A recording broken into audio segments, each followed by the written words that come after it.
Hey guys, welcome back to 5 nothing 100 nothing.com. I am Fugit, the fittest underdog guru using intelligent tactics. Today, guys, I want to talk to you about running. The good, the bad, and the ugly. All right. So, guys, I have, since I was pretty young, enjoyed running. And it took shape in a lot of it took form in a lot of different shapes, took shape and forms, whatever. It was something that I think I knew, or I modeled actually from my father, who's a pretty successful runner in school, whether it was cross country or distance. Had a little bit of speed, but was mostly known for his distance running.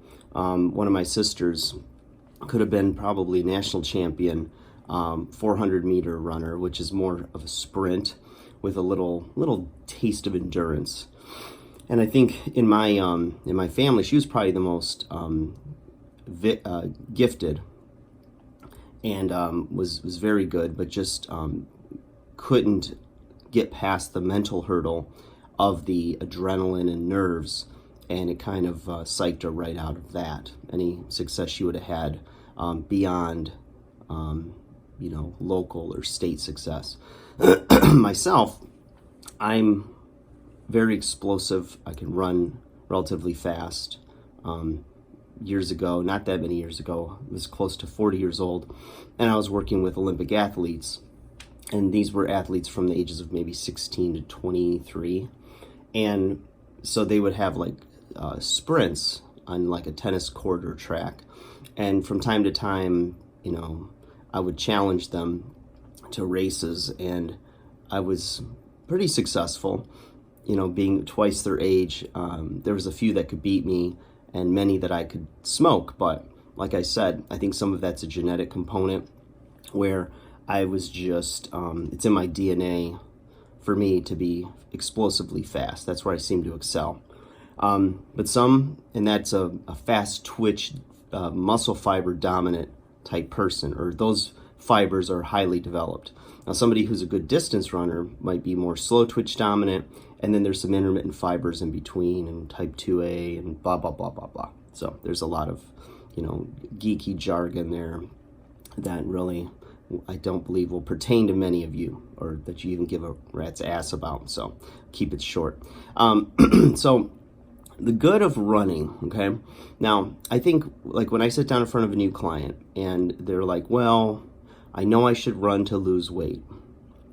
I know it's good for burning a lot of calories, but I don't like to run. Or I watch their running form or gait, and it looks like a wounded duck trying to escape a hunter. And I don't say that to make fun of them, but really to point out that some people just don't have like the hip to knee ratio that's preferred, which is more vertical up and down. So the thigh bone or the femurs, because of wider hips, tend to bring the knee joint in, so that there's a lot of pressure on tendons, ligaments, and a lot of other things. So what happens is, if you continue to do repetitive stress on that, which when you're running, especially if you're going for a jog or a run and you're going a mile, 2 miles beyond, that's a lot of repetitive pounding on that area. And it's almost like if your car was out of alignment and you're driving it at 100 miles an hour cross country, eventually you're going to really wear the tires down on one side, and it creates all kinds of problems. So our bodies tend to be the same way. So you got to look at it the same as, if your alignment is off, like your hips are off, if your heel, toe strikes, etc., when you land on your feet, if your footwear is off, there's a lot of factors. If your back is weak, if your posture is bad, if your arm position swings are bad, then it's going to really reflect in how you feel and your effectiveness as a runner, your performance. So, what are the good of running? Well, of course, as mentioned, it has an incredible, has the ability to create an incredible caloric deficit, or it burns a lot of calories. So if you're trying to either maintain your weight or lose weight, at least for a period of time, it will definitely help you to burn more calories, putting you in a deficit, and then you lose weight. Like anything else, your body can get acclimated to it. So, if you're inefficient as a runner, meaning it's hard for you, to simplify it, then it's going to be effective at helping you burn calories and or get more fit. Eventually, the body adapts to anything that it's experiencing, much like my keto diet, and my body had acclimated to it. It was no longer effective, and that's why like a healthy carb approach for me right now is working to strip off more body fat and feel good. But again, that will change too. So somebody who runs a lot alone, just runs, they're typically not going to continue to lose weight unless there's another type of change made, whether it's adding some form of like concentrated or intelligent strength training, done so to increase performance as a runner, whether it's maybe a weight loss that's needed for the individual. There's all kinds of things. And for some people, a weight gain will make them a stronger runner. So there's a lot of things that go into it. But, the physical side aside, the mental side is it allows you to kind of like mind dump or like escape. And, it brings increased circulation. Your heart gets stronger. If you enjoy it, then it's your bliss. It's like your drug of choice. That's why you see runners that are a little older in years and they've been running all their life and they've got bad knees or bad hip or whatever, and they're still out there hobbling on the road. And you see them and you're like, God, that looks painful. But think about it. They counted the cost of the pain of when they're doing it or how it looks or whatever is not as great as the pleasure or the endorphin release that they're getting. So the bad of it is, as I already mentioned, the things that can happen to the body, how it breaks the body down, really wears you down. When I ran my marathon, I had a significant drop in body weight, and a lot of it was muscle. I was already pretty lean going into training. Like I trained more like a bodybuilder going in, and it stripped off a lot of muscle on me. As far as my upper body, my lower body, I did get a little bit more muscular and lean, so my legs were just like cut like crazy. They were ripped. But I also noticed my immune system suffered, and so after that marathon, I was probably experiencing flu-like symptoms for about a month after the fact. And believe me, I did everything possible to train efficiently. In fact, I should have ran longer distances in my training so that I would have mentally been able to get to a point where I could do the 26.2 miles without the mental roadblocks. And in my training program that I did, it took me up to an 18-mile run, and that wasn't enough. I should have done 21 miler, maybe a 22 miler in preparation, just to clear that mental hurdle.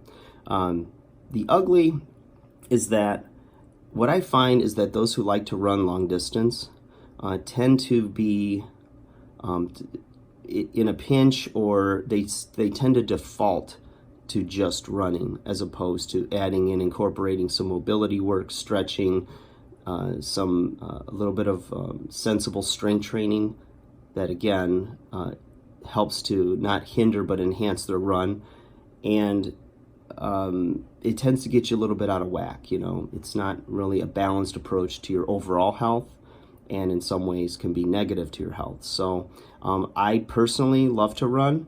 I was hoping to run in the 2019 marathon in Detroit, but I had all kinds of issues with my piriformis, glute, hip, hamstring issue, a little bit in the toes, simply because I'd broken them about a year before, 3 toes, in a professional wrestling match, doing a dive out of a ring onto a concrete floor where I was caught by several wrestlers that was my target. And so I think that there's some arthritis, and maybe my toes never healed. They never set properly when they healed. But there's a lot of things. I still enjoy running. Like, what am I doing now? Well, with the good weather, I try to get off the treadmill if I can. And if the weather cooperates, it's not too hot, too humid, or it's not raining, I'll try to get outside and either do a walk run, like almost like intervals or high intensity intervals. Depending on the day and how my body's feeling, I might do sprints, like up a hill or up a steep, long driveway or service drive. And I just listen to my body. I think doing this most of my life, for probably since I was very active as a preteen and teen, I've doing that my whole life. I never taking breaks unless I was severely injured. I never really took breaks, so I'm pretty in tune to my body. My awareness of my health is there, and I listen to my body, and I don't push past bad pain. So there's good pain where it's a struggle and it's a grind, but you can do it. And then there's that bad pain where you know something's wrong, and I back off, and I'm good to my body in that way. So guys, if you like to run. If you don't like to run and you're not built for it, you're not built straight up and down, and or if your gait's really bad, you could easily work with a trainer or do your own search to do corrective exercise to fix the problems or the imbalances with your body that might help you be a better runner. But at the end of the day, it's like everything else. Too much of one thing is going to have consequences, and moderation will keep you in the game longer if you love the game. So that's my thoughts on that, you guys. Like, share, subscribe. I'd love to hear your thoughts to my undersized underdogs and viewers that are runners and or that hate running and don't believe the always or never type of philosophy from either fitness enthusiasts or even professionals that say you should always do this, you should never do that. We're all different. We're all like a snowflake. We're all very unique. So not the millennial snowflake crap. You know what I'm talking about. All right, guys, I'll talk to you again soon. Take care.